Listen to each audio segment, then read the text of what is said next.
going to discuss facilitated application specification technique, that is FAST. This is also one of the requirement elicitation technique. This technique basically focuses on teamwork. This is basically, we can say it as a team oriented approach ये रखती है और उसके accordingly software को requirement collect करती है, software के requirements को कलेक्शन में हेल्प करती है. Let's see what is the way it works. So fast is a team work approach for collecting requirements. Then the second point says is aiming to bridge the gap between the understanding and expectation. यहाँ पे gap किनके बीच में gap bridge कर रहा है? Basically जो developers की understanding है और जो क्लाइंट की एक्सपेक्टेशन है. तो ये जो गैप कैसे ब्रिज हम कर पाते हैं? By gathering the requirements in a proper way and documenting it. Thus this will going to follow the whole process. There are some basic guidelines in fast. Fast एक प्रॉपर वे में work करता है, इसका एक systematic approach है जिसको follow करना होता है. तो इसकी बेसिक गाइडलाइन क्या है? इसमें एक मीटिंग कंडक्ट होती है. Meeting are conducted at a neutral site attendee by both developers and users. So meeting क्या है? एक न्यूट्रल साइट पे होती है. न्यूट्रल साइट का यहाँ पे मतलब है ना ही डेवलपर के घर पे होगी, या मतलब ना ही डेवलपर के जगह पे होगी, ना ही क्लाइंट के जगह पे होगी. एक पर्टिकुलर किसी अलग लोकेशन पे दोनों के से हट करके जो अलग एक लोकेशन होगी, थर्ड लोकेशन, वहाँ पे जा कर के इनकी मीटिंग होती है.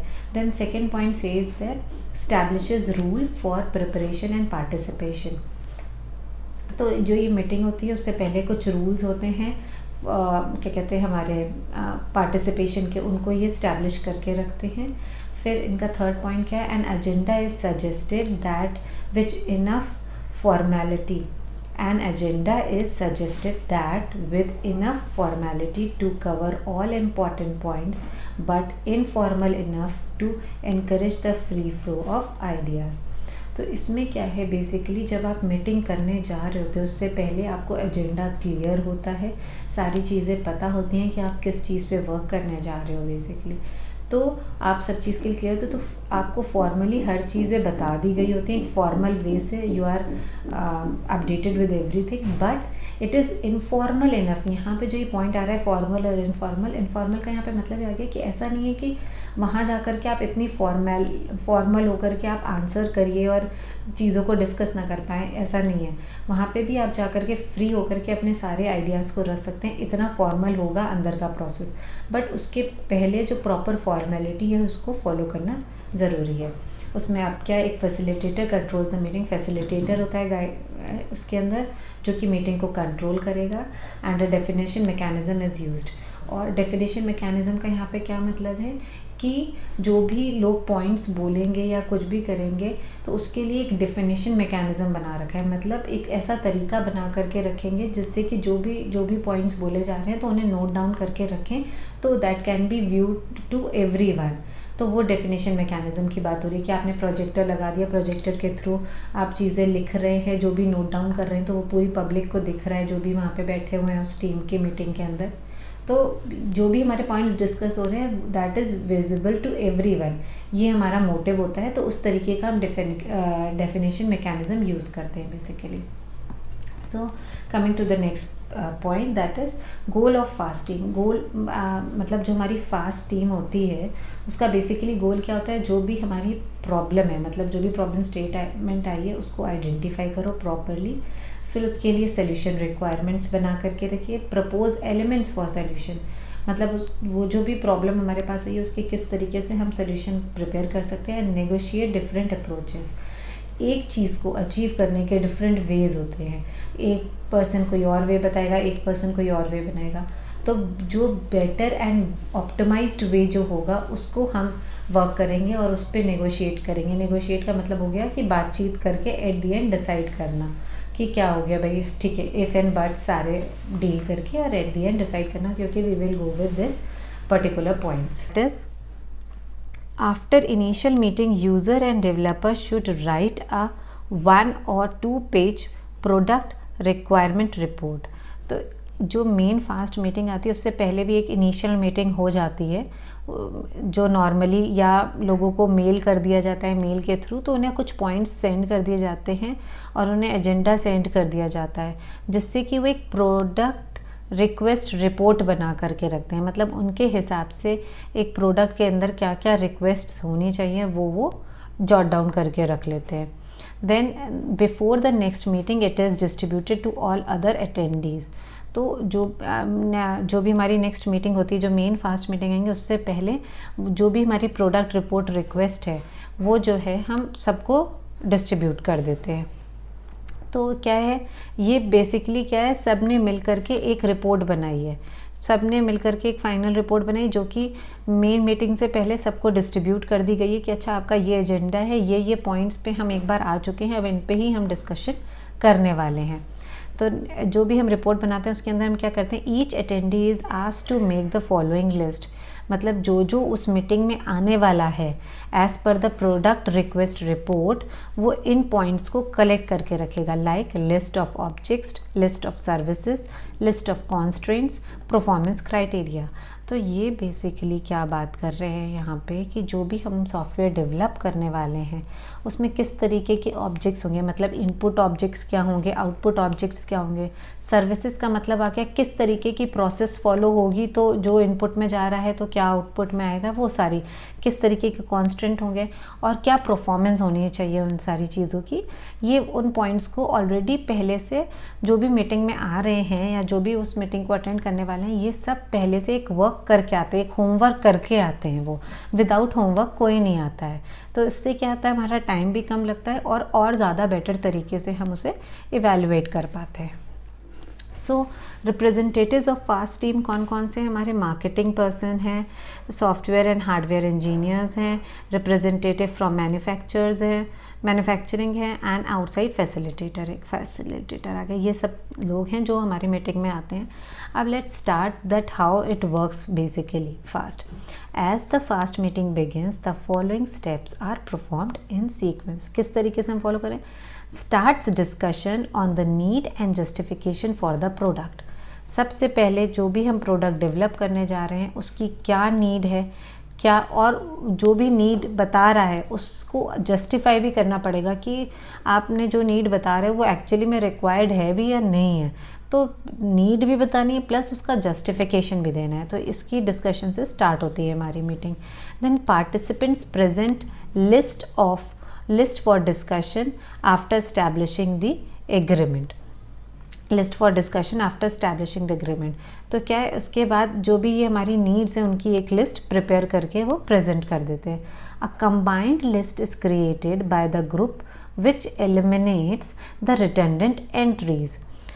सब अपनी अपनी list of need and justification दे देते हैं, फिर उसके बाद वो एक प्रिपेयर हो जाती है लिस्ट। उसके बाद उसको कंसोलिडेट किया जाता है। बेसिकली सब जितने अटेंडीज थे सब ने अपनी एक वो दी, लिस्ट दी। अच्छा, यहाँ पे क्रिएटेड बाय द ग्रुप। अब combined list is created by the group. Group का मतलब यहाँ पे क्या हो गया, जो ये सारे पर्सन हैं इन सब में से कोई एक एक नहीं आया, इसमें से मल्टीपल लोग आए।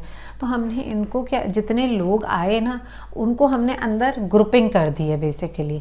अगर हमारे पास 10 to 15 पर्सन हैं तो हमने 2-2 के 3-3 के ग्रुप में लोगों को डिवाइड कर दिया है। तो 3 लोगों ने मिल करके नीड एंड जस्टिफिकेशन की लिस्ट बनाई। तो बेसिकली हमारे पास 5 टीम हो गई। 5 छोटी छोटी टीम्स ने, ग्रुप्स ने 5 list of need and discussion justification की लिस्ट बनाई और उसको जब कंबाइन करा तो उसमें जो भी रिडंडेंट एंट्रीज है हम उनको डिलीट करके एक फाइनल लिस्ट लेकर के बैठ जाते हैं। Now a facilitator will coordinate the discussion of the meeting. Facilitator क्या कर रहा होता है, वो कोऑर्डिनेट कर रहा होता है सारे ग्रुप से of the meeting. Then team work to develop mini specification for entries on the list. अब क्या है, जो भी हम पॉइंट्स लेकर के आए, नीड्स पे आए, तो जो हमने लोगों को ग्रुप में डिवाइड करा था वो ग्रुप बैठ करके डिस्कशन, एक नेक्स्ट वर्क के लिए बात करते हैं। यहाँ पे मिनी स्पेसिफिकेशन क्रिएट करते हैं। मिनी स्पेसिफिकेशन मतलब अब जो भी ग्रुप के अंदर हम नीड और जस्टिफिकेशन लेके आए तो वो बेसिकली क्या है, हमारी रिक्वायरमेंट हुई। हम नीड का मतलब क्या है, हमारी रिक्वायरमेंट है और उसको जस्टिफाई कर रहे हैं। तो जो भी हमने नीड्स लिखी है, मतलब हमने जो भी रिक्वायरमेंट्स लिखी हैं उनका मिनी स्पेसिफिकेशन दे देंगे। मिनी स्पेसिफिकेशन क्या मतलब कि कौन कौन से यूज़र होंगे, ये वाली जब रिक्वायरमेंट आएगी तो क्या चीज़ इनपुट में जाना चाहिए, क्या आउटपुट में जाएगा, क्या अंदर प्रोसेसिंग हो रही होगी। तो ये एक mini description of that particular need और we can say of that particular requirement is created by the team. Then team present each of its mini specification to all fast attendees for discussion. सारे fast attendees को वो mini specification present करा जाएगा, सब लोग अपना अपना present करेंगे basically. Then updating addition and deletion operations are made in mini specification so that this mini specification will uncover new object services constraints or performance requirements that will be added to the original list. देखो क्या था, initially एक first meeting already वो लोग कर चुके थे जिसके अंदर हमने कुछ लिस्ट ऑफ ऑब्जेक्ट्स, कॉन्स्ट्रेंट्स और क्या बोलना चाहिए यहाँ पे सर्विसेज और परफॉर्मेंस क्राइटेरिया मेंशन करके लेकर के आए थे। एक हम जो होमवर्क करके लेके आए थे उसमें ये सारी चीज़ें थी। अब इसको और अच्छे से इवैल्यूएट कराया और अच्छे से रिफ़ाइन कर रहे हैं इसके अंदर हम इस फास्ट की मीटिंग के अंदर। सो जो मिनी स्पेसिफिकेशन सब ने अपने प्रेजेंट करें तो उसके अंदर भी अपडेशन, एडिशन या डिलीशन की रिक्वायरमेंट होती है तो वो भी अदर ग्रुप्स करते हैं। जैसे एक ग्रुप ने प्रेजेंट करा तो अदर ग्रुप्स उसके अंदर ये सारी चीज़ें अपनी रख सकते हैं पॉइंट, और एज पर the discussion with the facilitator सारी चीज़ें डिसाइड होकर के एक प्रॉपर लिस्ट बन जाती है हमारी। Then next point says each FAST attendee make a list of validation criteria for the product and present it to its team. Consensus of validation criteria is created.